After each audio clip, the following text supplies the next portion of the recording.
আচ্ছা, তাহলে তোমাদের চ্যাপ্টার শুরু করব সান্দ্রতা এবং পৃষ্ঠটান। সান্দ্রতা প্রথমে আমাদের যেটা পড়বো, প্রথমে সান্দ্রতা পদার্থের, একটা হচ্ছে তরল পদার্থের জেনারেল প্রপার্টিস অফ মেটার, পদার্থের সাধারণ ধর্মের মধ্যে একটা, যেটা আমরা চ্যাপ্টারের মাঝখান থেকে শুরু করলাম। এখানে প্রথমে যেটা ছিল সেটা হচ্ছে পদার্থের সাধারণ ধর্মের মধ্যে একটা হচ্ছে স্থিতিস্থাপকতা, একটা ধর্ম উদস্থিতিবিদ্যা, তরলের ক্ষেত্রে উদস্থিতিবিদ্যা, যেখানে তোমার তরলের চাপ, ঘাত ইত্যাদি আছে। তারপর আরেকটা এখানে ধর্ম পড়বো, সেটা হচ্ছে সান্দ্রতা পৃষ্ঠটান। এই সান্দ্রতা জিনিসটা কি, মানে জাস্ট যদি এরকম এক কথায় বলতে বলা হয় যে সান্দ্রতা ধর্মটা ঠিক কিরকম, মানে দুটো তরলের মধ্যে কোন বৈশিষ্ট্যটা দেখে তুমি বলবে এই তরলটার সান্দ্রতা বেশি, এই তরলটার সান্দ্রতা কম, কোন বৈশিষ্ট্যটা দেখে তুমি বলবে? বলো তাহলে, কোন বৈশিষ্ট্যটা দেখে বলবে যে দুটো তরলের মধ্যে এর সান্দ্রতা বেশি, এর সান্দ্রতা কম? তাহলে এই বৈশিষ্ট্যটা দুটো তরলের মধ্যে, আমি সহজ করে এটাই বলবো যে প্রবাহী, প্রবাহী ধর্ম পড়ছি তো, তাহলে প্রবাহিত যারা হয় তাদেরকেই প্রবাহী বলা হয়। ঠিক আছে, তাহলে ধরে নাও এদেরকে প্রবাহিত হতে দেওয়া হলো দুটো তরল। আমি যদি গ্লাসে দুটো তরলে রাখি, দুটো তরলকে রাখি, গ্লাসটা উল্টে দিলাম বা একটু হেলিয়ে দিলাম, কাট করে দিলাম, তাহলে কি হবে? গ্লাস থেকে তরলটা পড়বে স্বাভাবিক নিয়মে, কিন্তু যেটা খুব তাড়াতাড়ি পড়ে যাবে, ঠিক আছে, সেটা সান্দ্রতা কম। আর যদি যেটা হচ্ছে তোমার দেরি করে পড়বে, সেটা সান্দ্রতা বেশি। তার মানে এখানে আমরা একটা বৈশিষ্ট্য বুঝতে পারবো যে সান্দ্রতা মানে এমন একটা ধর্ম, যে ধর্মের সাহায্যে এটা বোঝা যায় যে তরলের দুটো অণু, মানে পদার্থের দুটো অণু পরস্পরকে আকর্ষণ করবে। এই আকর্ষণ বলের মান যত বেশি হবে, সেই তরলের সান্দ্রতা তত বেশি হবে। মানে এই যে গ্লাস থেকে পড়ছে না, ঠিক আছে, গ্লাসের মধ্যে আছে এক তরলের প্রত্যেকটা নিজস্ব অণুর মধ্যে ক্রিয়াশীল আকর্ষণ বল, যেটাকে বলা হয় সহশক্তি আকর্ষণ বল, সেটা বেশি হবে। আবার কি, ওই তরলের অণুগুলো যে পাত্রে রাখা হচ্ছে সেই পাত্রের অণুর সঙ্গেও আকর্ষণ করে, সেই জন্য সহজে পড়ছে না। প্র্যাকটিক্যালি যদি বলা হয়, যেমন ধরো একটা গ্লাস আমি পারদ রাখলাম, তুমি কে বলছিল না ডেনসিটি যত বেশি তার সান্দ্রতা তত বেশি, পারদের ডেনসিটি তো অনেক বেশি, 13.6, জলের থেকে 13.6 গুণ বেশি। হুম? তাহলে সেই পারদকে আমি যদি গ্লাসে রাখি, দিয়ে যদি গ্লাসটাকে উল্টে দিই, পড়তে দেরি করবে না। তুমি যে বলছিলে সান্দ্রতা বেশি, ঘনত্ব বেশি হলে, সেই তুলনায় তো আলকাতরার ঘনত্ব অনেক কম, তাহলে সেটা তো হচ্ছে না। তাহলে এখানে সান্দ্রতা এমন একটা ধর্ম, যে ধর্মটা বোঝা যায় যে এই পদার্থটা কতটা বেশি চাটছে, আঠালো ভাবটা কত, মানে সহজ ভাবে বুঝলে সান্দ্রতা মানে এইটাকে বুঝতে হবে।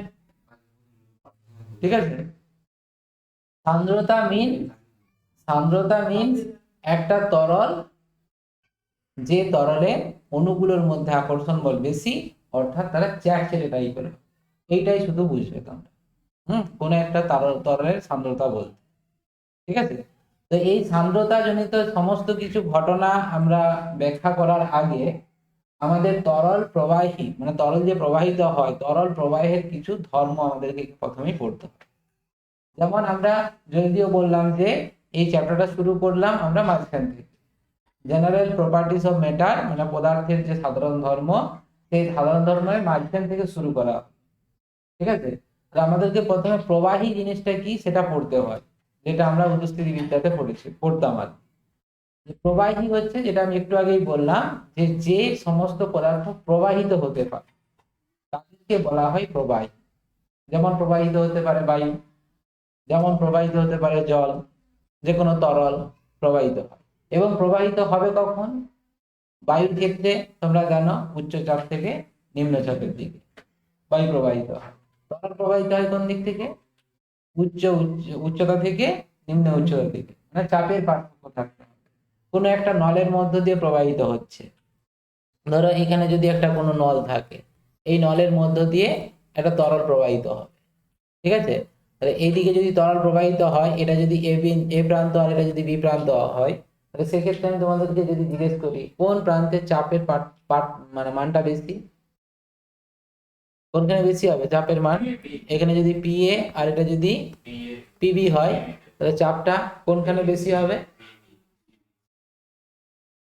কি গো, তাহলে এখানে তোমার P A greater than PB, এটা হলেই তরলটা তোমার এ প্রান্ত থেকে বি প্রান্তের দিকে প্রবাহিত হবে। তাহলে এখানে চাপের পার্থক্য থাকলে তরল প্রবাহিত হবে, ঠিক আছে। যে কোনো প্রবাহী প্রবাহিত হয়, এটা কোনো কারণের জন্য, সেটা উচ্চতার পার্থক্য হতে পারে, চাপের পার্থক্য হতে পারে, মেনলি চাপের পার্থক্যটাই আমরা ধরব। তরলের ক্ষেত্রে উচ্চতার পার্থক্যের জন্য চাপের পার্থক্যটা এসে যায়, আর বায়ুর ক্ষেত্রে এমনিতে তার ধর্ম, গ্যাসের ধর্ম থেকে চাপের পার্থক্যটা আসে, ঠিক আছে। সেখান থেকে তোমার এই প্রবাহিত হয়। এই যে প্রবাহ হয়, এই প্রবাহটা এখানে দু রকমের হয়, সেটা তোমাদেরকে পড়তে হবে। কোনো একটা প্রবাহীর মধ্যে, মানে প্রবাহী কি না, যেটা বললাম যা প্রবাহিত হয়, আর সেই প্রবাহিত হয় যার মধ্য দিয়ে, প্রবাহী নালী হতে পারে, প্রবাহ নালা, হ্যাঁ, এইরকম মানে পাইপ, সহজ কথাই বললে। তো সেই প্রবাহটা যে হচ্ছে, সেই প্রবাহর প্রকৃতি অনুযায়ী দুই ভাগে ভাগ করা হয়। একটা হচ্ছে স্তরীভূত প্রবাহ, আর একটা বা শান্ত প্রবাহ বলা হয়, আর একটা বিক্ষুব্ধ প্রবাহ বা অশান্ত প্রবাহ, ঠিক আছে। তো ব্যাপারটা খুব সহজ ভাবে তোমাদেরকে বোঝানো যাবে যে কোনো একটা নল, মানে এইখানে ধরে নাও আহ একটা তোমার নলের মধ্য দিয়ে তরল প্রবাহিত হচ্ছে।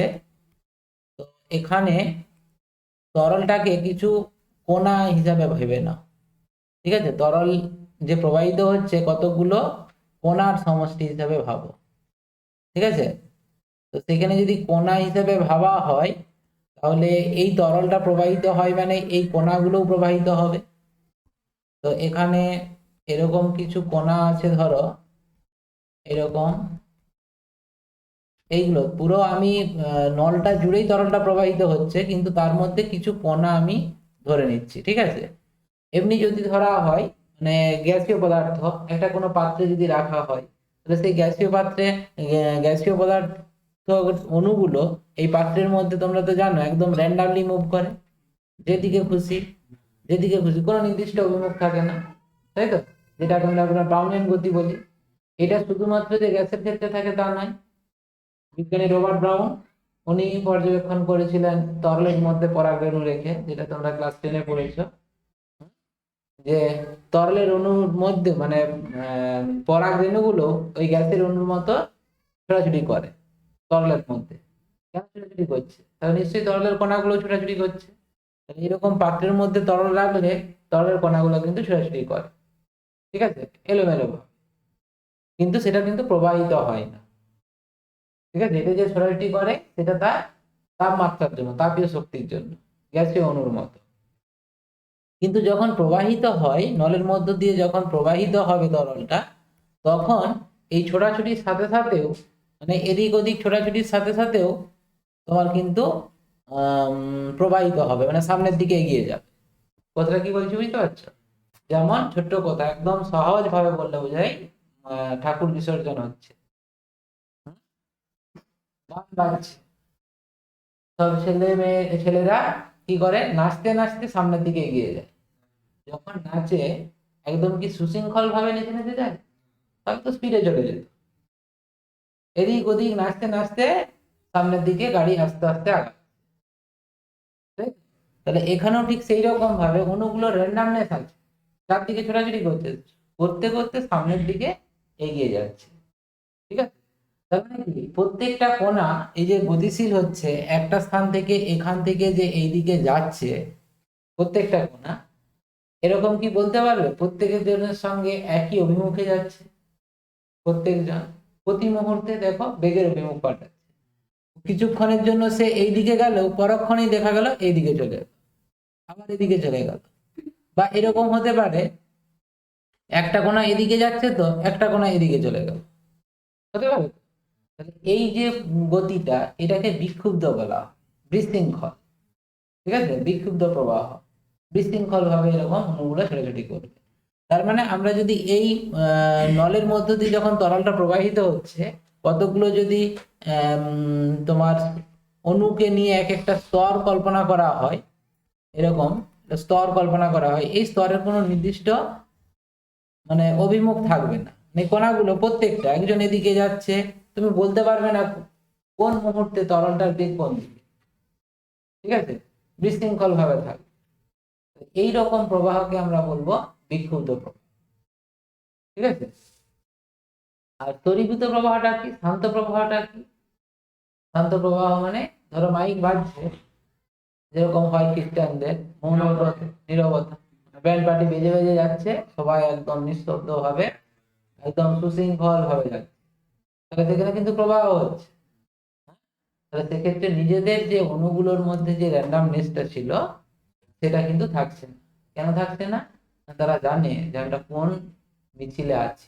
তাহলে সেই ব্যক্তিগুলো একটু আগে বা একদিন আগে ধরো গান বাজনা যখন বিসর্জন ছিল, তখন একটা ফিল ছিল, একটা পরিবেশ ছিল, একটা এনভায়রনমেন্ট ছিল, সেই জন্য সেখানে তারা উদ্যম ছিল, ঠিক আছে। কিন্তু যখনই একটা কোনো শোক মিছিলে যাচ্ছে, সেখানে ওইটা করতে পারবে না, কারণ তার মানসিকতাটা ঠিক করে দিচ্ছে যে তোমার এখানে করা চলবে না, ঠিক আছে। তাহলে এখানেও তোমার তরলটা যখন নলের মধ্যে দিয়ে যাচ্ছে, তাহলে এইরকম কোনো একটা ফ্যাক্টর আছে যে ফ্যাক্টরটা স্থির করে দিচ্ছে যে তরলের কণাগুলো একটা নির্দিষ্ট অভিমুখেই যাবে, উল্টো পাল্টা দিকে যেতে পারবে না, ঠিক আছে।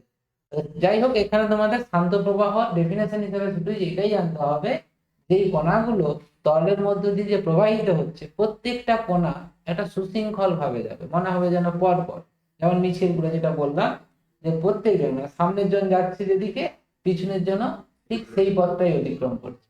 মানে সামনের জন যেই জায়গায় পা দিয়ে দিয়ে যাচ্ছে, এটা ভাবতে পারো পিছনের জন সেই জায়গায় পা দিয়ে দিয়ে যাচ্ছে, ঠিক আছে। তার মানে এরকম ভাববে যে যখন ধরো কোনো একটা র্যালি হয়, মানে তোমাদের স্কুলেও যদি কোনো মিছিল হয়, এরকম ভাবে সুশৃঙ্খল ভাবে যখন ধরো সবাই যায়, হুম, মানে একটা যদি লাইনে থাকে, তুমি ভাবতে পারবে কি এই যে সামনের জন মানে তোমার আগে যে আছে, ধরো 1 নম্বর 2 নম্বর 3 নম্বর 4 নম্বর এরকম করে যে ব্যক্তিগুলো আছে, ছেলেগুলো থাকবে, এই 3 নম্বর 1 নম্বরকে দেখতে পাবে যদি একই সাইজের হয়। 3 নম্বর জন 1 নম্বরকে দেখতে পাবে না, আবার 4 নম্বর 2 নম্বরকে দেখতে পাবে না, ঠিক আছে। আর উল্টো দিক থেকে ঠিক একই রকম ভাবে 1 নম্বর 3 নম্বরকে দেখতে পাবে না, পুরো একটা শ্রেণীতে থাকে। 2 নম্বর সে ঘুরলে আর কি, পিছন দিক দিয়ে যদি ঘুরে, তাহলে একজনকে 2 নম্বরকেই দেখতে পাবে। হয়তো ভাবতে পারো যে এই তাহলে এটা তখনই সম্ভব যদি একটা স্ট্রেট লাইনে থাকে, তখনই হবে। কিন্তু এইটা ভাবো, এই দেখার কেসটা অবশ্য সেরকম হবে না। আমি যেটা বলতে চাইছি শান্ত প্রবাহ এটাও হয়, মানে যদি এইরকম ভাবে বক্রপথে যায়, মানে এই কণাগুলো এরকম বক্রপথে গেল, আর পাশের কণাগুলো ঠিক একই রকম ভাবে এরকম যদি বক্রপথে যায়, তাহলে দেখো একটা সুশৃঙ্খল ভাবে তারা যাচ্ছে, ঠিক আছে। এইটাকেও কিন্তু শান্ত প্রবাহ। শান্ত প্রবাহের বৈশিষ্ট্য একটি, যে আগের কণা যে পথে যাচ্ছে তার দিকের অভিমুখটা ঠিক যায় যেটি হচ্ছে, পিছনের কণাটাও ঠিক একই অভিমুখে যাবে। এটি হচ্ছে মূল বৈশিষ্ট্য শান্ত প্রবাহ। আর অশান্ত প্রবাহের ক্ষেত্রে এরকম কোনো থাকবে না, প্রত্যেকটি কণার বেগ আলাদা, ঠিক আছে। এটা হচ্ছে অশান্ত প্রবাহ, ঠিক আছে। এই শান্ত প্রবাহের ক্ষেত্রে এর পরের টপিক যেটা পড়তে হবে ধারারেখ, মানে এটাকে ধারারেখ প্রবাহ বলা হয়। এটাও বলে দিই যে ধারারেখ মানে শান্ত প্রবাহকে ধারারেখ বলা হয়। কেন? না এই ধারা মানে জলের ধারা বলেন, জলের একটা ধারা পড়ছে, তো একদম ধারারেখ মানে রেখা বরাবর যাচ্ছে বলে, একটা নির্দিষ্ট রেখা বরাবর গতিশীল হচ্ছে বলে সেই জন্য ধারারেখ বলা হয়। এই ধারারেখাটা কি, মানে এখান থেকে আমার কথা থেকেই নিশ্চয়ই বুঝতে পারছো যে কণাগুলো, তরলের কণাগুলো যে পথে যাচ্ছে, সেই পথটাকে যদি তুমি কাল্পনিক একটা রেখা দ্বারা করবো, যেমন আমি বললাম যে ধরো এই কণাগুলো এরকম এরকম এরকম এরকম এরকম এরকম এইভাবে একটা কণা গতিশীল হলো, একটা কণাই যাচ্ছে কিন্তু এই পথে, তার পিছনের কণাগুলো একই রকম ভাবে প্রথম জনকে ফলো করছে, ঠিক আছে। তাহলে এইভাবে যদি যেতে থাকে, তাহলে এটাকে তুমি একটা কাল্পনিক রেখা দ্বারা যোগ করে দাও, এরকম একটা রেখা দ্বারা যোগ করে দাও। তো যোগ করে দিলে যে রেখাটা পাবে এই রেখাটাই হচ্ছে ধারা রেখা। ঠিক আছে, তাহলে শান্ত প্রবাহের ক্ষেত্রে কণাগুলি যে পথে গমন করে সেই কাল্পনিক গমন পথটাই হচ্ছে ধারা রেখা। এখানে কোশ্চেন থাকে যে শান্ত প্রবাহের ক্ষেত্রে দুটি ধারা রেখা পরস্পরকে ছেদ করতে পারে না। ঠিক আছে, এটা কেন, এটা কেন ছেদ করতে পারে না? কারণ ধারারেখার আরেকটা বৈশিষ্ট্য পড়তে হবে, সেই বৈশিষ্ট্যটা থেকেই আমরা এটা ব্যাখ্যা করতে পারি যে ধারারেখার যে কোনো বিন্দুতে তুমি যদি একটি স্পর্শক অঙ্কন করো, ঠিক আছে, এইরকম ধরো বিন্দুতে একটা স্পর্শক অঙ্কন করলে এই বক্ররেখার উপর একটা স্পর্শক অঙ্কন করবে, সেই স্পর্শক ওই বিন্দুতে কোণাটার বেগের অভিমুখ নির্দেশ করবে। ঠিক আছে, ঠিক একই রকম ভাবে তুমি যদি এখানে স্পর্শক অঙ্কন করো তাহলে তার বেগটা এইদিকে হবে, আবার এখানে করলে এইদিকে হবে। বুঝতে পারছো? তাহলে এরকম ভাবে প্রত্যেকটা মুহূর্তে দেখতে পাচ্ছ যে বেগের পরিবর্তন ঘটছে, বেগের অভিমুখের পরিবর্তন ঘটছে। বেগের অভিমুখের পরিবর্তন ঘটলে তাহলে হয়তো ভাবতে পারো আগেরটাও তো বেগের অভিমুখের পরিবর্তন হচ্ছে, কিন্তু সেইগুলো প্রত্যেকটা অণুর বেগের অভিমুখটা আলাদা। কিন্তু এক্ষেত্রে প্রত্যেকটা কোণা, মানে প্রথম কোণাটা যে পথে এই কোণাটা যে পথে যাচ্ছে, অর্থাৎ এই বিন্দুতে বেগের অভিমুখ যা হবে, যখন এই পিছনের কোণাটা এই জায়গাকে আসবে তখনও ওই কোণাটার বেগের অভিমুখ ওই দিকেই হবে। কথাটা বুঝতে পারলে? সেই জন্য এটাকে শান্ত প্রবাহ বলে। আর এই শান্ত প্রবাহের ক্ষেত্রে এই ধারারেখ দুজন যদি হয়, ধরো দুটো এরকম ধারারেখ যদি পরস্পরকে ছেদ করে দেয়, এরকম আর একটা ধারারেখ পেলো যেখানে তোমার দেখা গেল ছেদ করে দিল। ঠিক আছে, তাহলে এই যে ছেদ বিন্দুতে, তার মানে ধারারেখার প্রত্যেকটা বিন্দুতে তুমি স্পর্শক অঙ্কন করলে সেই স্পর্শ কি করছে, ওই বিন্দুতে বেগের অভিমুখ নির্দেশ করছে। তাই তো?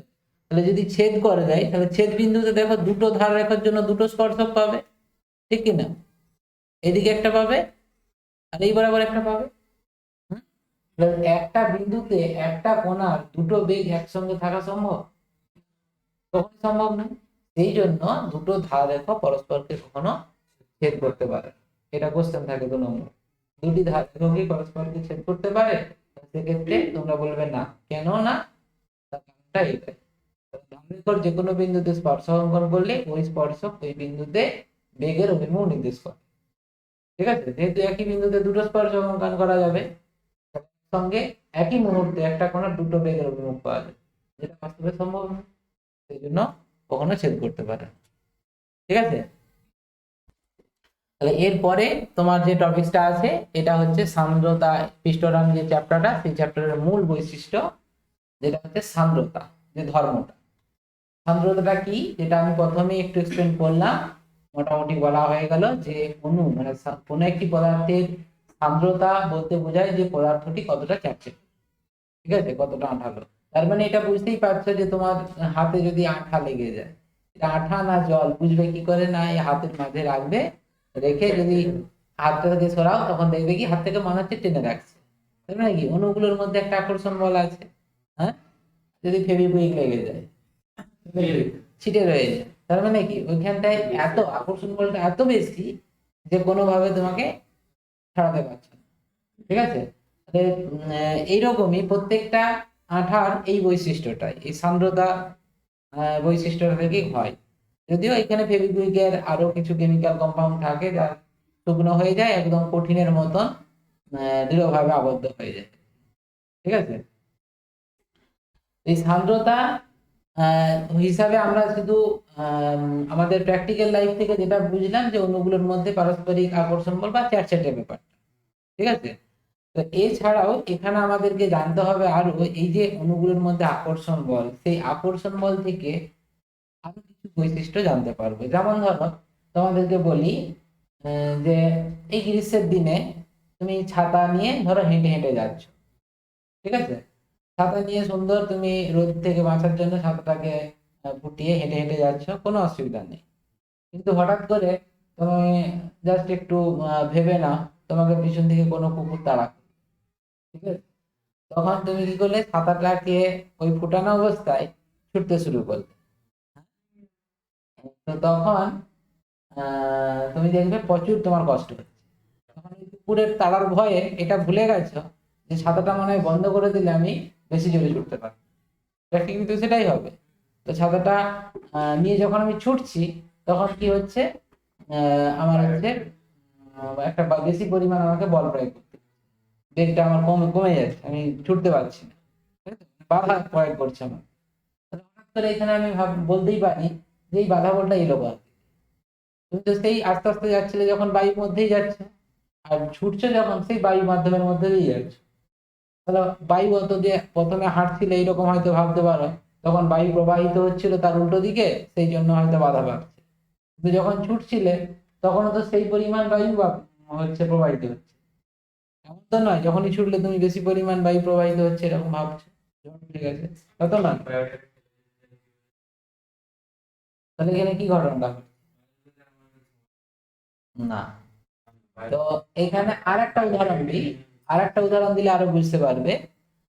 ধরো এটা পুকুরের মধ্যে, পুকুর ভাবো বা নদী, নদীতে জল স্রোত হচ্ছে, হয়তো তোমাদের এখানে বুঝতে একটু অসুবিধা হবে, আমি পুকুর বললাম। পুকুরেও আবার পাঁক আছে, এইটা ভাববে না, ধরে নাও এই রুমটা, এর থেকে একটা বড় রুম। হ্যাঁ, হ্যাঁ, সুইমিং পুল ভাবতে পারো, সুইমিং পুলে তোমার 1 কোমর পর্যন্ত জল আছে, ঠিক আছে? তো সেই সুইমিং পুলে তোমাকে হেঁটে এই পাড় থেকে ওই পাড়ে যেতে বলো, সুন্দর চলে যাবে, কোনো অসুবিধা নেই। আস্তে আস্তে তুমি গেলে তুমি যে জলের একটা বাধা সেটা বুঝতেই পারবে, পারবে কি? আস্তে আস্তে চলে গেলে। কিন্তু তোমাকে বললাম কি, ছুটে যাও, কতটা তাড়াতাড়ি তুমি যেতে পারো। দুজনকে পাশাপাশি নামিয়ে দিলাম, বললো কে আগে ওখানে পৌঁছে দেবে, ছুটে যেতে চাইবে। যত ছুটবে তত দেখবে কি জলের বাধাটা বেশি। তখন ভাববে কি, তখন ভাববে কি যে যখন আমি হেঁটে গেলাম তখন তো কই এই বাধাটা খুঁজে পাইনি, এই বাধাটা তো ছিল না। আর যখনই আমি ছুটতে গেলাম তখনই দেখা গেল কি বাধাটা এসে, বাধা দিল বাধা দিল। ঠিক আছে? তাহলে এই ব্যাখ্যাটা করবে এই সাম্প্রদায়িক, যেটা আমি বললাম যে অণুগুলোর মধ্যে পারস্পরিক একটা আকর্ষণ বল থেকেই এই সান্দ্রতার উৎপত্তি হয়। তো সেটা কিরকম? আচ্ছা, আমি আর একটা উদাহরণ দিই এই সান্দ্রতার ব্যাপারটা থেকে।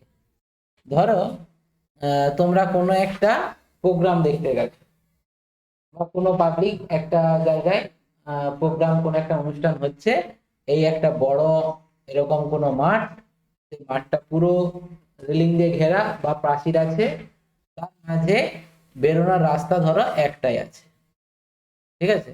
একটাই বেরোনোর রাস্তা। তো এই রাস্তার দুই সাইডে, দুই সাইডে এবড়ো খেবড়ো দেওয়াল আছে বা কাঁটা তার আছে, কাঁটা তার আছে, এরকম ভেবে না, বা এবড়ো খেবড়ো দেওয়াল আছে। হুম। তো এর মধ্যে এই ফাঁকা জায়গায় প্রত্যেকজন ব্যক্তি এইরকম ভাবে সারিবদ্ধ ভাবে, ধর একজন একসঙ্গে 3জনই পাস হতে পারে, একদম সাফিসিয়েন্ট পাস হতে পারে। তোমরা 3টি বন্ধু পাশাপাশি, হারিয়ে যাওয়ার ভয় আছে, পাশাপাশি যাচ্ছ এবং হাতে ধরে ধরে। তাহলে এই হাতে ধরে ধরে থাকা মানে, এই হাতের সঙ্গে হাতে যখন ঢুকিয়ে নিচ্ছ, হাতে ধরে থাকা মানে কি তোমাদের দুজনের মধ্যে একটা ইন্টারাকশন আছে। যেমন ভাবে আমি বললাম যে তরলের কণাগুলোর মধ্যে একটা আকর্ষণ বল থাকে সান্দ্রতার জন্য, ঠিক সেরকম ভাবে তোমাদের মধ্যে এইরকম একটা ইন্টারাকশন আছে। ঠিক আছে? তোমরা কোনোভাবে এরকম ভেবে নাও যে যত ঠেলাঠেলি হোক আমরা ছাড়বো, ঠিক আছে? তো এবারে পিছন থেকে চাপ, মানে এদিক থেকে তোমাদেরকে চাপ দেবে যে তাড়াতাড়ি চল না রে, বেরোনি বলবে। কে বেশি স্পিডে যেতে পারবে একটু ভাবো তো। তোমার এখানে 1 নম্বর, 2 নম্বর, 3 নম্বর, 3জন আছে, কে বেশি যেতে পারবে তাড়াতাড়ি?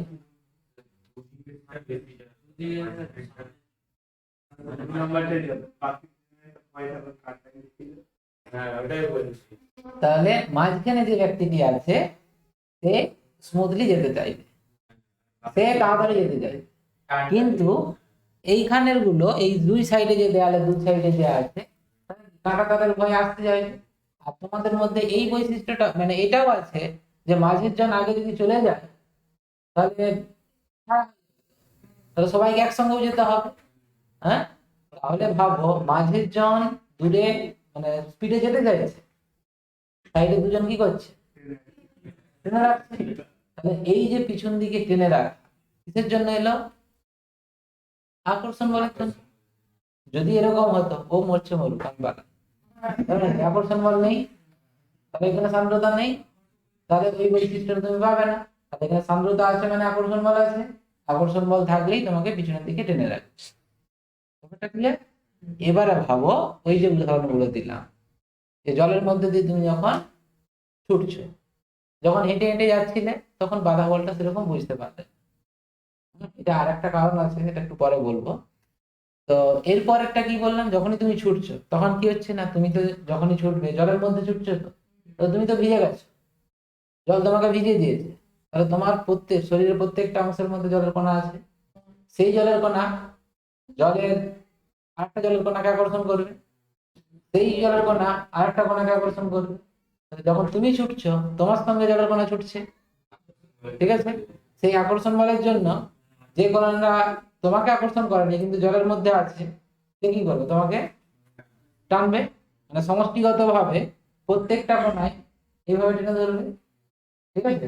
তাহলে তোমার গতিটা হ্রাস পাবে না, বা তোমার বাধা একটা তোমার উপর ক্রিয়াশীল হবে, তাই তো, পিছনের দিকে টেনে ধরছে।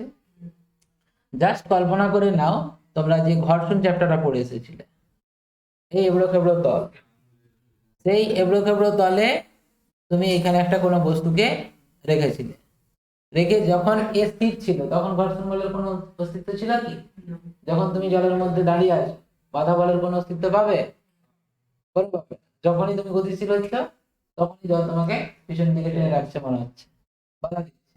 ঠিক একই রকম ভাবে বস্তু যখন তুমি গতিশীল করছো তখনই মনে হচ্ছে যেন বস্তুটাকে পিছনের দিকে কে যেন ঠেলে ধরছে, ঘর্ষণ নয়, সংস্পর্শ তাহলে ক্রিয়াশীল হচ্ছে। তাহলে এই দুটো ব্যাপার একই রকম, যেটা আমরা সীমাস্থ ঘর্ষণ বা চালক ঘর্ষণ পড়েছি, আর এই তরলের মধ্যে কোনো বস্তুকে গতিশীল করার ক্ষেত্রে বাধার একটা সম্মুখীন হচ্ছে। তাহলে এই কারণেই এটাকে অভ্যন্তরীণ ঘর্ষণ বলে বলা হয়। এই সান্দ্রজনিত যে বাধা বলটা অভ্যন্তরীণ ঘর্ষণ বলে বলা হয়, ঠিক আছে? তাহলে কোশ্চেন তোমাদের থাকবে জাস্ট এখানটা থেকে, যে তোমার সান্দ্রতা জনিত বাধা বলকে অভ্যন্তরীণ ঘর্ষণ বল বলা হয় কেন, ঠিক আছে? তার কারণ হিসাবে তোমাদেরকে এটা বলতে হবে। যেমন ঘর্ষণ বল কোনো বস্তুকে গতিশীল করার চেষ্টা করলেই বাধা সৃষ্টি হয়, ঠিক সেরকম ভাবে কোনো তরলের মধ্যে, তরলের অণুগুলোর মধ্যে পারস্পরিক আকর্ষণ বলের জন্য তরলের মধ্যে কোনো কণাকে যখনই গতিশীল করা হয় তখন এরকম বাধা মানে বাধা সৃষ্টি হয়, ঠিক আছে? এই কারণে, এবং এটা যেমন সংস্পর্শ তলে ক্রিয়াশীল হচ্ছিল ঘর্ষণ বল দুটো বস্তুর, এখানেও সেরকম তরলের মধ্যে দুটো স্তরের মধ্যে, দুটো তরল স্তরের মধ্যে ক্রিয়াশীল, ঠিক আছে? আর এই কারণে এটাকে অভ্যন্তরীণ ঘর্ষণ বল বলা হয়, ঠিক আছে? আচ্ছা, এরপরে এই গতিবেগ পরিলেখ, এই গতিবেগ পরিলেখটা তোমাদেরকে এমসিকিউ হিসাবে মানে অবজেক্টিভ কোশ্চেন হিসাবে এখানে পড়তে হবে, সান্দ্রতা গতিবেগ পরিলেখ। এই গতিবেগ পরিলেখটা একদম তোমরা ক্লিয়ারলি, এই যে উদাহরণটা আমি দিলাম, যে মানে এই রাস্তার মধ্যে দিয়ে কাটা তারের মধ্যে দিয়ে যে জায়গা যাচ্ছ, সেটা থেকে তুমি খুব সুন্দরভাবে এটা বলে দিতে পারো, ঠিক আছে? কিরকম ভাবে, ধরো তোমার এখানে একটা নল আছে, এরকম নল, ঠিক আছে? এই নলের মধ্য দিয়ে তরলের কণাগুলো ধরো গতিশীল হচ্ছে, আমি জাস্ট স্টার্টিং পয়েন্টটা এইটা ধরলাম, ঠিক আছে? Starting point. তাহলে এখানে তোমার চাপের পার্থক্যের জন্য, মানে এই বিন্দুতে P1 চাপ আর এই বিন্দুতে ধরে নাও P2 চাপ, এই চাপের পার্থক্যের জন্য তরলটা এই নলের মধ্যে দিয়ে প্রবাহিত হয়, ঠিক আছে? সেটা ধারক হোক অশান্ত হোক যাই হোক না কেন, প্রবাহিত হবে চাপের পার্থক্য। এই যে প্রবাহিত হবে, এইটা অবস্থায় আমরা যখন গতিবেগ পরিলেখটা বলবো এটা শান্ত প্রবাহের জন্যই বলবো, হ্যাঁ? শান্ত প্রবাহের ক্ষেত্রে, মানে এখন তোমরা এই থিওরিটা যতগুলো এখানে থিওরি আছে সব থিওরি গুলো শান্ত প্রবাহের জন্য এটা ভেবে নিই। তো যখন এই শান্ত প্রবাহ হবে, তাহলে যে উদাহরণটা আমি এক্ষুনি বললাম, এখানে যতগুলো কণা আমি জলের কণা বলছি বা তরলের কণা, 1 নম্বর 2 নম্বর 3 4 5 6, যে কণা, এবার একটু আমাকে চিন্তা করে বলো তো, যে কোন কণাটার বেগ সব থেকে বেশি হতে পারে, মানে যদি ধরে নেওয়া হয় যে তরলের অণুগুলোর মধ্যে কোনো আকর্ষণ বল নেই, তাহলে তরলের অণুগুলোর নিজস্ব, দুটো তরলের অণুগুলোর মধ্যে কোনো আকর্ষণ বল নেই ধরে না, কোন কণাটা বেশি বেগে গতিশীল?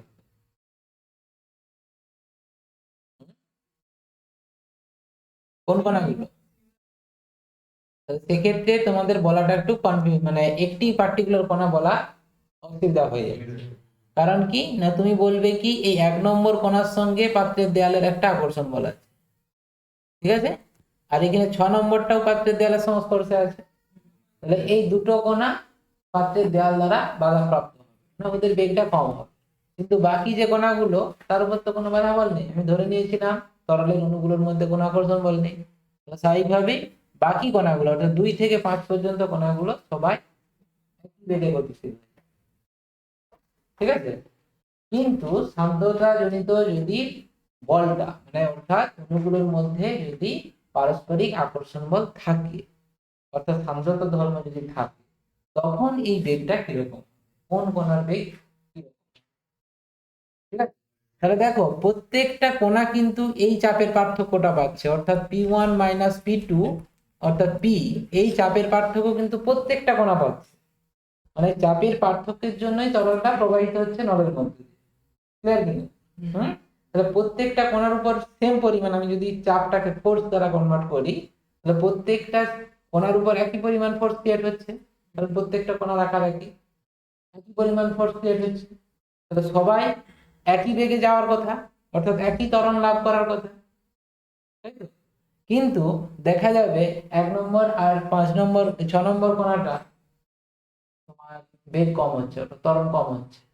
কেন কম হচ্ছে? হ্যাঁ, যেমন এটা বললাম এই কাঁটা তারা লেগে যাচ্ছিল, তাহলে এখানে তোমার কি হবে, দেয়ালের সঙ্গে ওই কণার আকর্ষণ আছে, তাহলে সেই আকর্ষণের জন্য তাকে টেনে রাখবে, ঠিক না? তাহলে স্বাভাবিকভাবেই একই পরিমাণ চাপের জন্য প্রত্যেকটাতে একই পরিমাণ চাপ প্রযুক্ত হলেও 1 নম্বর এবং 6 নম্বর কণাকে বাধাপ্রাপ্ত করবে এই আকর্ষণ। তার মানে কি এর বেগটা কমে গেল, 1 নম্বর আর 6 নম্বরের বেগ কমে গেল। তার মানে কিছু সময় পর মানে 1 সেকেন্ড পরে যদি ধরা হয় এই কোণাটা যদি এখানে যায় আর 6 নম্বর কোণা যদি এখানে যায়, 2 নম্বর কোণাটা একটু এগিয়ে যাবে, আর এদিকে 5 নম্বর কোণা একটু এগিয়ে যাবে, সাপেক্ষে এর তো বেগ কম হয়ে যাচ্ছে। আবার যদি ভাবা হয় যে এবারে তাহলে 4 এবং 3, এই 3 নম্বর এবং 4 নম্বর কোণাটা কোথায় থাকবে, আর একটু আগিয়ে যাবে। এবারে যদি বলা হয় আর একটু আগিয়ে গেল কেন, তাহলে এখানে অণুগুলোর মধ্যে তো আকর্ষণ বল যেমন আছে এটা তো আছে প্রত্যেকটা কণা, তার সাথে সাথে পাত্র সে কি করবে, কণাগুলোকে আকর্ষণ করবে, কারণ আসঞ্জন বল আছে, আসঞ্জন বল আছে তো, তাহলে আসঞ্জন বলটা জন্য প্রত্যেকটা কণা একটা আকর্ষণ বল অনুভব করবে, ঠিক না? তাহলে এই বলো, এবারে বলো এই আসঞ্জন বলটা 5 নম্বর 6 নম্বর 5 নম্বর 4 নম্বর 3 নম্বর এই কণাগুলোর মধ্যে কার উপর বেশি ক্রিয়াশীল হবে? সব থেকে 6 নম্বর, সব থেকে কাছে আছে, আসঞ্জন বল সব থেকে বেশি, যত দূরে সরে যাবে আসঞ্জন বল কমে যাবে। তাহলে স্বাভাবিকভাবেই এখানে 5 নম্বর কোণাটা যেহেতু একটু দূরে আছে তার উপর আকর্ষণ বল কম, তার মানে কি আসঞ্জন বলের জন্য যে বাধা বলটা অনুভব হচ্ছিল সেটা কমে যাবে, তাই তো? তাহলে ওর অ্যাক্সিলারেশন বেশি হবে, ত্বরণ বেশি হবে। আবার 4 নম্বর কোণাটা আরো দূরে অবস্থিত আছে, সেই জন্য আরো তার উপর ক্রিয়াশীল বাধা বল কমে যাবে, ত্বরণ বেশি হবে, ঠিক আছে। তাহলে সেই জন্য এই 3 নম্বর এবং 4 নম্বর কোণাটা সব থেকে বেশি দূরে এগিয়ে যাবে, ঠিক আছে। তাহলে সেই কারণেই তার গতিবেগ পরিলেখটা ঠিক তোমার এইরকম হচ্ছে, এইরকম আকার ধারণ, ঠিক আছে। এটা কিন্তু নলের মধ্যে যদি প্রবাহিত, আমি যেটা দেখালাম এটা অধিবৃত্তাকার, এটা কিন্তু নলের মধ্যে, কিন্তু এই একই কোশ্চেন বলে দিল একটা নালার মধ্যে প্রবাহিত হচ্ছে, এই নালা এবং নল এটা যদি তুমি বুঝতে ভুল করে দাও তাহলে উত্তরটিও ভুল করে দেবে। আমি বললাম নলের মধ্য দিয়ে তরল প্রবাহিত হচ্ছে, তার গতিবেগ পরিলেখ অধিবৃত্তাকার, এই আকারটা তোমার অধিবৃত্তাকার। ঠিক আছে, এবারে নালা যখন হবে, নালা মানে বুঝতেই পারছো তার উপর দিকটা খোলা, আর তোমার হচ্ছে এইরকম, এখানে তো আর দেখাতে পারবো না, মানে শুধু এই, হ্যাঁ শুধু এইটি ধরে না, এদিকটি আছে। এবার এর উপরে যখন তরলগুলো প্রবাহিত হবে, এই যে কণাগুলো এরকম পরপর তরলগুলো থাকবে, এরকম কণাগুলো যখন যাবে সামনের দিকে, এখানেও তোমার চাপের পার্থক্য থাকবে এইদিকে। সেখানে কোন কণাটা বেশি স্পিডে যাবে, উপরের দিকটা, তার থেকে এই কোণাটা কমে যাবে, আর এই কোণাটা আরো কমে যাবে, ঠিক আছে। তার মানে তখন গতিবেগ পরিলেখটা এইরকম হয়ে যাবে, ঠিক কিনা? একসঙ্গে যাত্রা শুরু করলো কিন্তু কিছু সময় পরে এরকম হবে। গতিবেগ পরিলেখটা তখন কিন্তু সরলরেখা হবে, নালার মধ্যে, ঠিক আছে। এখানে দুটো কেস আছে, প্রথম ছবিটা যেটা দেওয়া আছে এটা নালা, আর 2 নম্বর যে ছবিটা আছে নীল কালারের সেটা হচ্ছে কোনো নলের মধ্যে দিয়ে যাচ্ছে, ঠিক আছে। তাহলে গতিবেগ পরিলেখ কখন সরলরেখা আর কখন অধিবৃত্তাকার, বুঝতে পারলে? আচ্ছা, এবারে আসছি দেখো তোমার সান্দ্রতাঙ্ক, তরলের একটি বৈশিষ্ট্য। যেমন আমরা বললাম যে দুটো অণুর মধ্যে ক্রিয়াশীল আকর্ষণ বল, সেই আকর্ষণ বল যত বেশি হবে তার সান্দ্রতা তত বেশি হবে, ঠিক আছে। তাহলে এখানে বেশি কম আমরা কি এরকম প্রত্যেকবার ওই প্র্যাকটিক্যাল করে দেখবো যে কার সান্দ্রতা বেশি? আলকাটাকে একবার ঢেলে দেখলাম, জলকে একবার ঢেলে দেখলাম, মোবিলকে একবার ঢেলে দেখলাম, দিয়ে বলবো কার সান্দ্রতা বেশি কম? বলবো কি? তাহলে এমন কিছু ডাটা দেওয়া থাকবে যেই ডাটাটা থেকে তোমাকে বলে দিতে পারবে যে এর সান্দ্রতা বেশি। যেই ধর্মটা দেখে আমরা বলবো যে এই তরলের সান্দ্রতা বেশি, সেটাই হচ্ছে সান্দ্রতা, ঠিক আছে। ঠিক যেরকম ভাবে বলা হয় তরলের ঘনত্ব, একক আয়তনের ভরকে ঘনত্ব বলা হয়। একক আয়তনের মানে ধরে নাও 1 লিটার আয়তনের জল, 1 লিটার আয়তনের পেট্রোল, 1 লিটার আয়তনের কেরোসিন, 1 লিটার আয়তনের মোবিল, সবারই কি ভর একই? দেখো ভর আলাদা। তো তোমাকে যদি এই কোশ্চেনটি বলা হয় 1 লিটার আয়তনের মোবিলের ভর কত, 1 লিটার আয়তনের সরষের তেলের ভর কত, তাহলে তোমাকে প্র্যাকটিক্যাল করে দেখতে হবে। কিন্তু তোমাকে যদি ঘনত্বটা বলে দেয়, ঘনত্বটা যদি বলে দেয় তাহলে তো ইজিলি তুমি থিওরিটিক্যালি বলে দিবে ক্যালকুলেশন করে। সেই সেরকম ভাবে আমি বলতে চাইছি যে সান্দ্রতাঙ্ক এমন একটি বৈশিষ্ট্য বা ধর্ম বা এমন একটি রাশি যেটার সাহায্যে আমি বলে দেব যে এই তরলটা, দুটো তরলকে যদি পাশাপাশি রেখে দেওয়া হয়, তাদের যদি সান্দ্রতাঙ্ক দেওয়া থাকে, তখন তুমি বলে দিতে পারবে এর সান্দ্রতা বেশি, এর সান্দ্রতা কম। অর্থাৎ কোনটি বেশি আঠালো সেটা তুমি না প্র্যাকটিক্যাল করে বলে দিতে পারবে, ঠিক আছে। এই সান্দ্রতাঙ্ক কি করে আসছে, কোথা থেকে আসছে এই সান্দ্রতাঙ্কর একক, সান্দ্রতাঙ্কর মাত্রা এবং সান্দ্রতাঙ্কের সংজ্ঞা, এবং এখানে থেকে অঙ্ক করছে, ঠিক আছে, ফর্মুলা। তাহলে এইটাই আমরা এখন প্রথম রাশিমালা, মানে এখানে যতটা পড়ালাম তার মধ্যে এইটাই প্রথম অঙ্ক করার জন্য একটি রাশিমালা পাবো, ঠিক আছে। তো সান্দ্রতাঙ্কটা কিভাবে পাচ্ছি, তাহলে কোন একটা নলের মধ্যে দিয়ে বা কোন একটা আহ প্রবাহী ধরো প্রবাহিত হচ্ছে, ঠিক আছে, কোনো কিছু একটা মাধ্যমের মধ্যে দিয়ে। তাহলে এখানে বললাম কি যে প্রবাহ প্রবাহ সবকিছুই ধারারেখ হচ্ছে, এটা ভাবতে হবে। ধারারেখ মানে তরলটা যে প্রবাহিত হচ্ছে কতগুলো স্তর কল্পনা করো, এই যে অণুগুলো পরপর যাচ্ছে না, এই অণুগুলোকে তুমি কাল্পনিক ভাবে একটা রেখা যোগ করো, এইগুলো একটা তল পাবে না, এটা তল সৃষ্টি কল্পনা করতে পারছি তো? এইগুলো হচ্ছে তরল স্তর বলা হয়, তরল স্তর। ওই জন্য স্তরীভূত বলা হয়, স্তরিত প্রবাহ বলা হয়, ঠিক আছে। শান্ত প্রবাহটাকে স্তরিত প্রবাহ এই কারণে বলা হয়। তাহলে এই যে স্তরগুলো প্রবাহিত হচ্ছে, দুটো তরল স্তর যখন একজনের সাপেক্ষে আরেকজন গতিশীল হবে, মানে আপেক্ষিক গতি থাকবে, দেখতেই পেলে তো নলের মধ্য দিয়ে যখন প্রবাহিত হচ্ছে তরলটা, তখন দুটো পাশাপাশি উপর নিচে থাকা তরল স্তরের মধ্যে আপেক্ষিক গতি আছে তো, কেন সৃষ্টি হচ্ছে বুঝতে পারলো? চাপ একই পরিমাণ প্রয়োগ হচ্ছে, কিন্তু ওই যে আসঞ্জন বলের জন্য, যে নলের মধ্য দিয়ে তরলটা প্রবাহিত হচ্ছে তার আসঞ্জন বলের জন্য কাছে থাকা অণুগুলোকে টেনে রাখছে, তাহলে এই কাছে থাকা অণু যখনই টানা হয়ে রয়ে যাচ্ছে, তখন তার উপরে থাকা অণুকে ওই সংস্পর্শে থাকা তরল অণু টানছে। তার জন্য কি হচ্ছে, ওদের মধ্যে একটা আপেক্ষিক গতি সৃষ্টি হচ্ছে। ঠিক আছে, আর এই আপেক্ষিক গতিকে মানে বজায় রাখার জন্য যে ধর্মটা, মানে যে বলটা উৎপন্ন হচ্ছে স্পর্শকীয় ভাবে, সেটাই হচ্ছে সান্দ্রতাজনিত বল, যেটাকে আমরা ওই আভ্যন্তরীণ ঘর্ষণ বল বলছি। যেমন অভ্যন্তরীণ ঘর্ষণ বলটা কি হয়, আপেক্ষিক গতি সৃষ্টি হলে অভ্যন্তরীণ ঘর্ষণ বলটা উৎপন্ন হয় নাকি, ওটাই তো, বস্তু যখন গতিশীল হয়। আর এখানেও ঘটনাটা কি হচ্ছে, যখনই এদের মধ্যে একটা আপেক্ষিক গতি সৃষ্টি হচ্ছে, তখনই দেখো এই বাধা বলটা উৎপন্ন হচ্ছে। ঠিক আছে, তাহলে এই যে বাধা বলটা, সেই বাধা বলটা যত দূরত্ব বাড়বে, এই দুটো স্তরের মধ্যে যত দূরত্ব বাড়বে, তত এই বাধা বলের ভ্যালুটা কি হবে, কমবে না বাড়বে? দূরত্ব বাড়লে কমে যাবে। তাহলে এই জন্যই এই যে সান্দ্রতাজনিত যে বাধা বলটা এফ, এটা সমানুপাতিক হয় তোমার এই ডিভি বাই ডিএক্স এর উপর।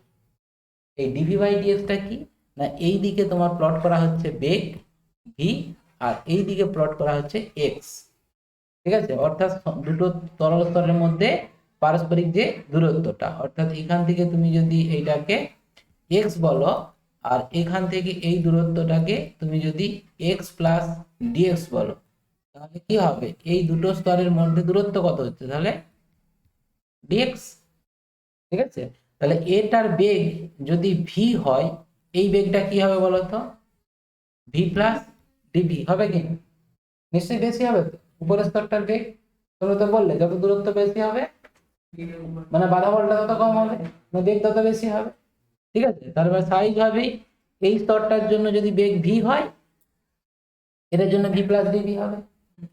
ঠিক আছে, তাহলে তোমার এই যে রাশিটা, মানে এই যে ডিভি বাই ডিএক্স যে রাশিটা বললাম, এটাকে তোমার গতিবেগের নতিমাত্রা বলা হয়, গতিবেগের নতিমাত্রা। এটা কেন বলা হয় সেটাও একটু বলে দিই। নতি জিনিসটা কি জানা কি, সরলরেখা পড়েছো ম্যাথামেটিক্সে? নতি কাকে বলে, নতি জিনিসটা কি? দেখো, নতি হচ্ছে মানে তোমরা ম্যাথামেটিক্সে যেটা পড়বে, ধরো এটা এক্স অক্ষ আর এইটাকে ধরো ওয়াই অক্ষ বললে, হ্যাঁ, ওয়াই অক্ষ। তো এই এক্স অক্ষের সঙ্গে কোনো একটি সরলরেখা, কোনো একটি সরলরেখা যে কোণে নত থাকে, ধনাত্মক দিকের সঙ্গে অবশ্যই, যে কোণে নত থাকে সেটাকেই বলা হয় নতি। তাহলে এইটাকে প্রকাশ করা হয় থিটা, এইটাকে প্রকাশ করা হয় এম, এটাকেই প্রকাশ করা হয় ট্যান থিটা। ঠিক আছে, তাহলে এই যে ট্যান থিটা, ট্যান থিটা সমান কি, লম্ব বাই ভূমি, লম্বটা এইটা, এটা হচ্ছে লম্ব আর এটা ভূমি। এই দিকে ওয়াই অক্ষ, তো তাহলে এইটাকে আমি ডি ওয়াই বলছি, আর এইটা এক্স অক্ষ, সেই জন্য এটা ডিএক্স বলছি। তাহলে এটাকে অবকলন ফর্মে এটাকে বলা হয় ডি ওয়াই বাই ডিএক্স। তাহলে নতি মানে কি, ডি ওয়াই বাই ডিএক্স। তাহলে এখানে তুমি বলো ওয়াই অক্ষ বরাবর কাকে প্লট করা হয়েছে, এক্স কে, তাহলে এটা ডিএক্স হবে কি তোমার, যেখানে ওয়াই, তাহলে এখানে এটা ডিভি বাই ডিএক্স, তাহলে তো তোমার পাওয়া উচিত ছিল ডিএক্স বাই ডিভি। আচ্ছা দেখো, এটার একটু কনসেপ্টটা ম্যাথমেটিক্যালি পুরোপুরি ওই এই এক্স অক্ষ ওয়াই অক্ষের রেসপেক্টে ধরলে হবে না। এটা এটা অ্যাকচুয়ালি এক্স এর সাপেক্ষে ওয়াই এর পরিবর্তনটা বলা হয় ডিওয়াই বাই ডিএক্স। এই যে যখন ডি ওয়াই বাই ডিএক্স, এটা বলো না এক্স এর সাপেক্ষে অবকলন করা হচ্ছে, হ্যাঁ, এখানে সেইখানে কি হচ্ছে, এই বেগের পরিবর্তনটা কার সঙ্গে না, দূরত্বের সঙ্গে পরিবর্তন হচ্ছে, তো সেই জন্য এইটাকে ডিভি বাই ডিএক্সটাকে বেগের নতিমাত্রা বলা, বুঝতে পারলে, ওই কনসেপ্ট এটাকে বলা হয়। হুম, তাহলে এই বেগের নতিমাত্রা যত বেশি হবে, তত কি হবে, সান্দ্রতাজনিত বাধা বলটা তত বেশি। ঠিক আছে, আর কি না, এখানে আর একটা কেস আছে, যে যত ক্ষেত্রফল তোমার বেশি হবে, অর্থাৎ সংস্পর্শ তরলের যে ক্ষেত্রফল, এই ক্ষেত্রফলটা যত বেশি হবে, তত কি হবে, বাধা বলটা বেশি। এটা উদাহরণ হিসেবে বোঝা যায়, ধরো দুটো কাঁচ প্লেট আছে, কাঁচ প্লেট, সেই কাঁচ প্লেটের মধ্যে দু ফোঁটা জল ফেলে দিলে, দিয়ে কাঁচ প্লেট দুটোকে চেপে দেবে, দিয়ে কাঁচ প্লেট দুটোকে স্লাইড করতে চাইছো। যদি কাঁচ প্লেট দুটোর ক্ষেত্রফল কম হয় সেক্ষেত্রে কিন্তু অনেকটা সহজ হবে, কিন্তু এদের যত ক্ষেত্রফল বেশি হবে তত সান্দ্রতা বলটা বেশি। তার মানে কি ওই অণুগুলো বেশি সংখ্যক থাকছে, বেশি সংখ্যক অণু বাধা দেবে গতিশীল করতে, তো স্বাভাবিকভাবে সান্দ্রতা বলটা তত বেশি। আর এইটাই হচ্ছে ঘর্ষণের সঙ্গে সান্দ্রতার পার্থক্য। ঘর্ষণ বল ক্ষেত্রফলের উপর নির্ভর করে না, কিন্তু সান্দ্রতা বল ঘর্ষণ এই ক্ষেত্রফলের সঙ্গে সমানুপাতিক। ঠিক আছে, এটা একটা এমসিকিউ হিসেবে কোশ্চেন। এই দুটোকে আমরা যখন কম্বাইন করব তাহলে সেক্ষেত্রে এফ সমানুপাতিক হবে এ ডিভি বাই ডিএক্স। ঠিক আছে, তাহলে এখান থেকে সমানুপাতিক থেকে সমান নিয়ে আসার জন্য একটা ধ্রুবক দিয়ে গুণ করতে হবে, সেই ধ্রুবকটাকেই আমরা এখানে সান্দ্রতাঙ্ক বলব। ঠিক আছে, এফ সমান ইটা এ ডিভি বাই ডিএক্স, ইটা ইটা। তাহলে এখান থেকে এইটি এই যে ইকুয়েশনটি, এই ইকুয়েশনটি তোমাদের অঙ্ক করার জন্য, ঠিক আছে। তো এবারে আমরা এখান থেকে ইটার সংজ্ঞা দেব, ইটা কাকে বলে। তাহলে ইটা সমান F by A dv by dx. তার মানে এখানে ডিভি বাই ডিএক্স যত বেশি হবে তত বাধা বলটা বেশি হচ্ছে, আর একে গতিশীল রাখতে হলে একটা তোমাকে বল প্রয়োগ করতে হবে। এই বলটা স্পর্শকীয় বল, কারণ কি না তোমার তরল স্তর বরাবর এই বরাবর বলটা প্রযুক্ত করতে হয়। ঠিক আছে, স্পর্শকীয় বল। স্পর্শকীয় বল প্রয়োগ হলে তবেই কিন্তু তরলটা নলের মধ্য দিয়ে প্রবাহিত হয়। তাহলে এখান থেকে কিভাবে ডিফাইন করব এটাকে, এখানে দেখো যদি a ইকাল টু 1 এবং ডিভি বাই ডিএক্স এটা ইকাল টু যদি 1 হয় তাহলে এটা ইকাল টু কত হচ্ছে f। তাহলে এখান থেকেই তুমি সংজ্ঞাটা বলতে পারবে যে দুটো তরল স্তরের ক্ষেত্রফল যদি একক হয় এবং তাদের একক গতিবেগ নতিমাত্রা বজায় রাখার জন্য যে পরিমাণ স্পর্শকীয় বল প্রয়োগ করতে হবে তাকে বলা হচ্ছে সান্দ্রতাঙ্ক।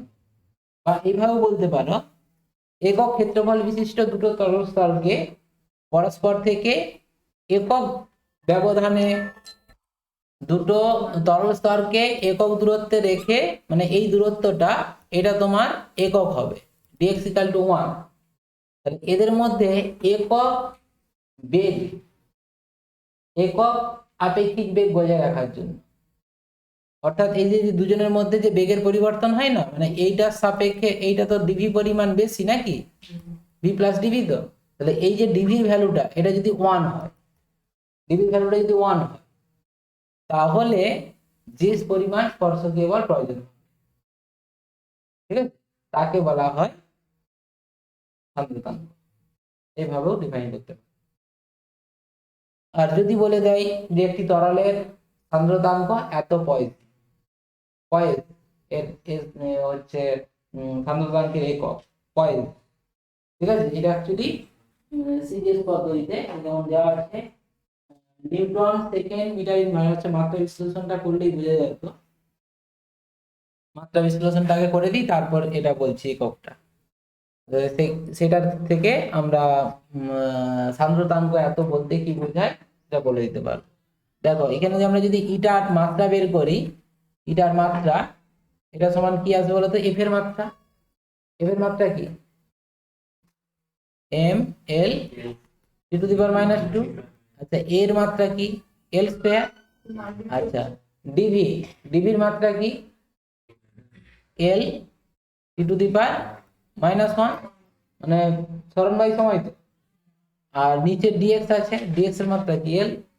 তাহলে দেখো এখানে এল আর এল কেটে গেল, তাহলে এই এল উপরে উঠলে এল টু দি পাওয়ার -1 হবে, তাহলে এম এল টু দি পাওয়ার -1, এই টিটা উপরে উঠলে টি টু দি পাওয়ার -1, এইটি হচ্ছে, ঠিক আছে, এটি হচ্ছে মাত্রা। আচ্ছা এরপরে এখান থেকে এককটা, একক যদি বলা হয় এককটাও তুমি দেখো এখান থেকে বলতে পারবে। যদি তুমি এসআই পদ্ধতিতে বলো, এসআই পদ্ধতিতে বললে এফ এর একক কি? এফ এর একক নিউটন। আচ্ছা, এখানে এ এর একক কি? Metre square. আর ডিভি বাই ডিএক্স, ডিভিটা কি?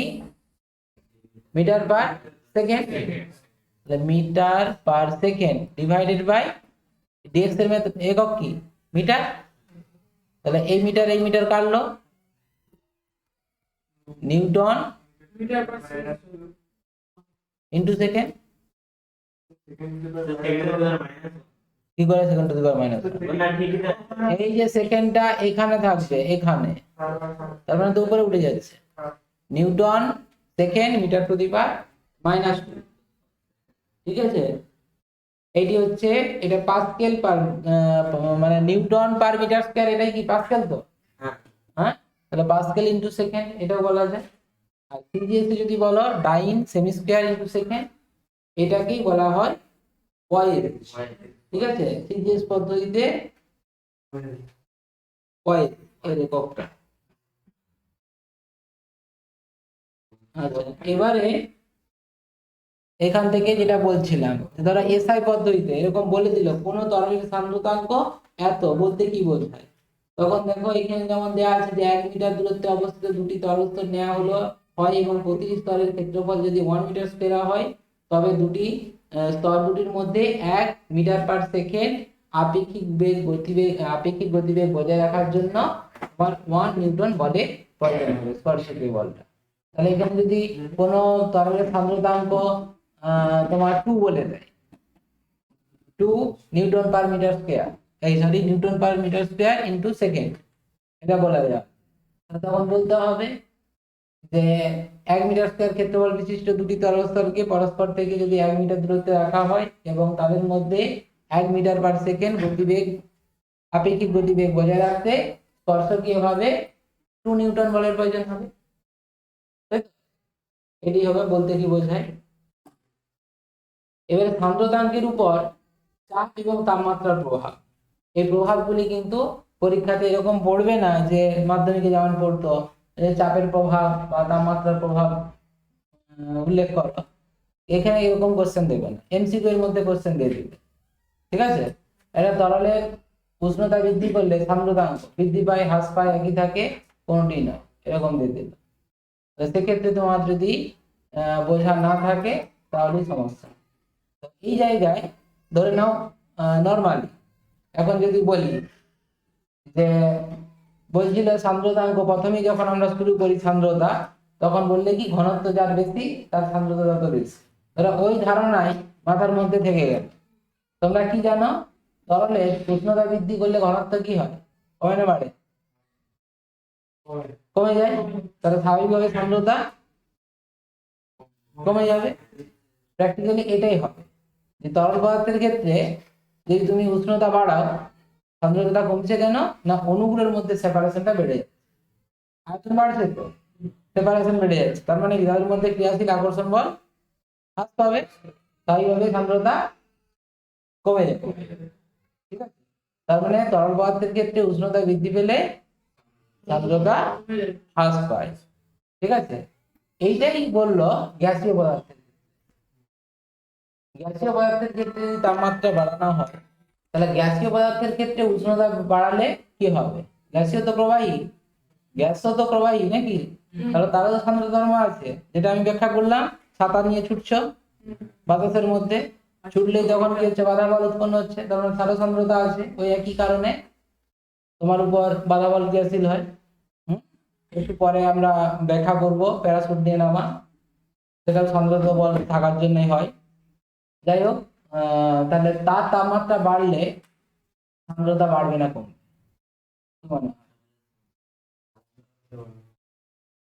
গ্যাসীয় পদার্থের ক্ষেত্রে যখন উষ্ণতা বাড়ানো হচ্ছে, তখন গ্যাসীয় পদার্থের অণুগুলো বেড়েছে, ব্রাউনিয়ান গতি বেড়েছে, ছোটাছুটিটা বেশি হয়, আর ছোটাছুটি থেকে ধাক্কা, ধাক্কা থেকে বাধা। ঠিক আছে, এই কারণে গ্যাসীয় পদার্থের ক্ষেত্রে ঠিক উল্টোটা, চাপ এই উষ্ণতা বৃদ্ধি করলে সান্দ্রতা হ্রাস পায়। ঠিক আছে, ভুল বল, উষ্ণতা বৃদ্ধি করলে সান্দ্রতা বৃদ্ধি করে। ঠিক আছে, চালাম একরকম আর উল্টো ভাবে বলে দিলাম। তাহলে উষ্ণতা বৃদ্ধি পেলে এরও সান্দ্রতা বৃদ্ধি পাবে। এবার চাপের প্রভাবটা কি? চাপ যদি বাড়ানো হয় তাহলে এখানে তরলের ক্ষেত্রে এর প্রভাবটা লক্ষ্য করা যাবে। এই ঘড়ি গ্যাসের ক্ষেত্রে লক্ষ্য করা যায়, কিন্তু তরলের ক্ষেত্রে লক্ষ্য করা যায় না। কারণ তরলের ক্ষেত্রে চাপ পরিবর্তন করলে আয়তনের সেরকম পরিবর্তন হয় না। আর গ্যাসের ক্ষেত্রে চাপ বাড়ালে কি হবে? গ্যাসের অণুগুলো কাছাকাছি আসবে সেক্ষেত্রে। তাহলে বাধা বলটা মানে ছোটাছুটিটা আরো বেশি হবে, সান্দ্রতাটা এই জন্য বেড়ে যাবে। ঠিক আছে। আচ্ছা, এখানে লজিকটা যেটা বললাম এটা একটু ভুলই বলা হয়ে গেল। ঠিক আছে, বাই মিস্টেক। এটা হচ্ছে গ্যাসীয় পদার্থের ক্ষেত্রে এখানে চাপ বাড়ালে আয়তনের পরিবর্তন হয়, কিন্তু এখানে তোমার যে সান্দ্রতা যে সৃষ্টি হচ্ছে আর একটু ডিপে যেতে হবে। যে গ্যাসীয় অণুগুলোর আরএমএস বেগের জন্য, র্যান্ডামনেসের জন্যই তো তোমার সান্দ্রতা বলটা উৎপত্তি হয়। হ্যাঁ, এটা যদিও তোমাদের এখনো পড়া হয়নি, বা পড়া হয়নি একবারে বলবো না, তোমরা পড়েছিলে ক্লাস 10-এ গ্যাসের গতিরোধ। একটু চিন্তা করে দেখো যে গ্যাসের আরএমএস বেগটা চাপের উপর নির্ভরশীল হয় কিনা। মানে আমরা এই লজিকটা যদি প্রথমে ভাবতাম তাহলে কিন্তু হয়ে যেত। এটা একটু মিস্টেক হয়ে গেল এই কারণে যে প্রথমে বললাম যে গ্যাসীয় অণুগুলোর মধ্যে তোমার সান্দ্রতা বলটা আসছে গ্যাসীয় অণুগুলোর র্যান্ডামনেসের জন্য। ঠিক আছে, আর এই র্যান্ডামনেস যদি খুব বেশি বৃদ্ধি পায় সান্দ্রতা বৃদ্ধি পাবে, এটা তো ক্লিয়ার। সেই কারণেই তোমরা উষ্ণতার সঙ্গে বললে উষ্ণতা বৃদ্ধি পেলে চাপ এই সান্দ্রতা বৃদ্ধি পায়, কিন্তু চাপ বাড়ালে সান্দ্রতা এর কোনো পরিবর্তন হয় না গ্যাসীয় পদার্থের ক্ষেত্রে। কেন? চাপ বাড়ালে গ্যাসের অণুগুলোর আরএমএস বেগের কোনো পরিবর্তন হয় না যতক্ষণ উষ্ণতা স্থির। ঠিক আছে, এইটা তোমরা ক্লাস 10-এ পড়েছিলে যে গ্যাসীয় অণুর আরএমএস বেগ চাপের উপর নির্ভরশীল নয়। ঠিক আছে, আর সেই কারণে সান্দ্রতাটাও চাপের উপর নির্ভরশীল নয় গ্যাসীয় পদার্থের ক্ষেত্রে। তরলের ক্ষেত্রে কি হয়? চাপ বাড়ালে, যেটা বলা আছে দেখো, সাধারণত চাপ বাড়ালে তরলের সান্দ্রতা বাড়ে। কারণ কি না, এইটা বুঝতে পারবে, যেটা আমরা খুব সূক্ষ্মভাবে বিচার না করেই বলে দিলাম যে তরলের ক্ষেত্রে যখন তুমি চাপ বাড়াচ্ছ আয়তন সংকুচিত হয়। এটা আমরা স্থিতিস্থাপকের ধর্ম পড়বো। আয়তন যখন চাপ যখন বাড়াবে আয়তন তখন কমে যাবে। আয়তন কমে যাওয়া মানে দুটো তরলের অণুর মধ্যে ডিস্টেন্সটা কমে যাবে, আর ডিস্টেন্স কমে গেলে আকর্ষণ বল বেশি, আর আকর্ষণ বেশি মানে সান্দ্রতা বেশি। ঠিক আছে, আর এই কারণে তরলের উপর চাপ বাড়ালে তার সান্দ্রতাটা বৃদ্ধি পায়। ঠিক আছে, তো এরপর তরলের ওই যে বৈশিষ্ট্যটা যেটা আমরা প্রথমেই শুরু করেছিলাম, শান্ত প্রবাহ অশান্ত প্রবাহ, সেইখানটা থেকে আমরা এবারে পড়বো সন্ধিবেগ এবং রেনল্ডস সংখ্যা। ঠিক আছে, এটাও তোমাদের কোশ্চেন হিসাবে থাকে, সন্ধিবেগ কাকে বলে, রেনল্ডস নাম্বার কি। ঠিক আছে, এইগুলো। তো সন্ধিবেগ কাকে বলে না, দেখো এখানে যে উদাহরণটা আমি তোমাদেরকে দিয়েছিলাম, যে কোনো প্যাচ কল মানে ট্যাপ কল থেকে, এই হচ্ছে ধরে নাও কোনো ট্যাপ, এখান থেকে ধরে নাও তুমি জল ছাড়ছো, মানে এই ট্যাপের সাহায্যে জলটাকে কন্ট্রোল করবে, জলের প্রবাহটাকে। তো জল যখন পড়বে তো এইরকম ভাবে পড়তে থাকে, এইভাবে পড়তে থাকে, তাই তো? যে তারপর অনেকটা নামার পর আস্তে আস্তে ফোটা ফোটা করে করে পড়তে থাকে। ঠিক আছে, তাহলে এই যে প্রবাহটা হয় এখান থেকে এইখান পর্যন্ত, এইটা হচ্ছে শান্ত প্রবাহ। ঠিক আছে, তাহলে প্রবাহ এবারে যত নিচের দিকে নামছে তত কি হচ্ছে, অশান্ত হয়ে। তো এখানে সে যেটা আমি বললাম না, রেনল্ড পরীক্ষাটা তোমাদের দরকার হয় না, সেই পরীক্ষাটা থেকেও বলা যায় যে এখানে তখন জলের স্পিড মানে জল পড়ার স্পিডটা যত বাড়িয়ে দিবে তত কি হবে, যে দেখা যাবে যে শান্ত প্রবাহের যে দূরত্বটা আস্তে আস্তে কমতে থাকছে, কমতে কমতে দেখা যাবে প্রথম থেকেই হচ্ছে অশান্ত প্রবাহ। তার মানে শান্ত প্রবাহ পাওয়ার জন্য তরলের অণুর একটা মানে তরলের কণাগুলোর একটা নির্দিষ্ট বেগ হতে হবে। যেই বেগের থেকে বেশি বেগে তরল প্রবাহিত হলে তরলটা অশান্ত প্রবাহ হয়ে যাবে, তার থেকে কম প্রবাহে প্রবাহিত হলে তরলটা শান্ত প্রবাহ। তো সেই বেগটাকে বলা হচ্ছে ক্রিটিক্যাল ভেলোসিটি বা তোমার সন্ধি বেগ। খুব সহজ, যে বেগের থেকে বেশি বেগে তরল প্রবাহিত হলে তরল অশান্ত প্রবাহ হয়, আর তার থেকে কম প্রবাহ হলে শান্ত প্রবাহ। সেটা হচ্ছে সন্ধি বেগ। ডেফিনেশন খুব সহজ। এখানে তোমাকে এমসিকিউ হিসাবে এগুলো মনে রাখতে হবে, বা 2 নম্বরে কোশ্চেন পড়লো, 1 নম্বরে পড়তে পারে যে এই সন্ধি বেগ তরলের কোন কোন বিষয়ের উপর নির্ভর করে। ঠিক আছে, একদম পয়েন্ট করে দেওয়া আছে, দেখো প্রবাহীর ঘনত্ব, ঠিক আছে, তারপর তোমার প্রবাহীর সান্দ্রতাঙ্ক এবং প্রবাহের দৈর্ঘ্য, মানে কত দৈর্ঘ্যের মধ্য দিয়ে প্রবাহিত হচ্ছে। তুমি এই সম্পর্কটা মনে রাখবে, ভিসি সমানুপাতিক eta by rho L, eta by rho L, এই সম্পর্কটি মনে রাখবে। তাহলেই তোমার এটা বলে দিতে পারবে যে কোন কোন বিষয়ের উপর নির্ভর করে। সম্পর্ক থেকে নিশ্চয়ই বুঝতে পারছো যে ইটা মানে সান্দ্রতাঙ্ক যত বেশি হবে, তাহলে সেই তরলটাকে তুমি বেশি স্পিডে নিশ্চয়ই গতিশীল করতে পারবে, ঠিক কিনা? মানে ধরো একটা নলের মধ্য দিয়ে তরল প্রবাহিত হচ্ছে, তোমার যদি জল পড়ে, তাহলে তোমার যদি এতটা পর্যন্ত তোমার শান্ত প্রবাহ দেখায়, ওই নলটার মধ্য দিয়েই যদি আমি মোবিল পাঠাই, তার লেন্থটা বাড়বে না কমবে বলো? নিশ্চয়ই বাড়বে। তার মানে কি, তার টার্মিনাল ভেলোসিটিটা ক্রিটিক্যাল ভেলোসিটি বাড়িয়ে চলে যাচ্ছে। তাহলে বাড়ছে কি জন্য? তার সান্দ্রতা বেশি বলো, তো সান্দ্রতার সঙ্গে সমানুপাতিক ঘনত্ব, তরলের ঘনত্ব যত বেশি হবে এই ক্রিটিক্যাল ভেলোসিটির মান কমে যাবে। একই রকম ভাবে লেন্থটা মানে তরল যখন প্রবাহিত হবে, যত দৈর্ঘ্যটা বেশি হবে, বেশি নলটার দৈর্ঘ্য যুক্ত তোমার শান্ত প্রবাহ পেতে যায়, তো স্বাভাবিকভাবে বেগটা কমাতে হবে। এই যে এটার ক্ষেত্রে তুমি বলো, এই যে প্যাচ কলটাতে তুমি যে ছাড়ছো, তাহলে এটা জলের পড়ার হারটা কমিয়ে দাও, তাহলে লেন্থটা অনেক বেড়ে যাবে, ঠিক কিনা? তার মানে উল্টোটাও বলতে পারো, লেন্থ যদি বেশি হয় তাহলে বেগ কমে যাবে, তাই তো? তাহলে এই সম্পর্কটি তোমরা মনে রাখবে, ক্রিটিক্যাল ভেলোসিটিটা কোন কোন বিষয়ের উপর নির্ভর করে। এইখান থেকে একটা রেনল্ডস নাম্বারের কনসেপ্ট এসে যায় যে ভিই এটা সমান R e eta by rho L, R e eta by rho L. এখানে আর ইটাকে রেনল্ডস নাম্বার বলা, রেনল্ডস সংখ্যা, একটা ধ্রুবক, ঠিক আছে, বিজ্ঞানী রেনল্ডস এর নাম অনুযায়ী আর ই বলা। এই আর ইর গুরুত্বটা তোমাদের এখানে আছে। এই আর ই পরীক্ষামূলক ভাবে এখানে একটা মানে মান আছে, একটা নির্দিষ্ট মান আছে, যেটা তোমাদের বইয়ে দেওয়া আছে। এইটাই তোমরা বলবে, হ্যাঁ 2000 থেকে যদি বেশি হয়, মানে রেনল্ডস নাম্বার কি করে পাবে বুঝতে পারছো? এই যে আর ই সমান ভিই eta L by rho L by eta, এই যে সম্পর্ক একটা নির্দিষ্ট তরলের ক্ষেত্রে, ইটা তুমি জানবে, তার এল যে নলের মধ্যে দিয়ে প্রবাহিত হচ্ছে তার এলটা জানবে, আর তার ঘনত্ব জানবে, এবং কত বেগে তুমি পাঠাচ্ছ সেই বেগটাও তুমি জেনে নেবে। দিয়ে তুমি এখানে একটা সংখ্যা পেয়ে যাবে, একটা সংখ্যা ভ্যালু একটা পেয়ে যাবে। সেই ভ্যালুটাই বিজ্ঞানী রেনল্ডস বলছেন কি 2000।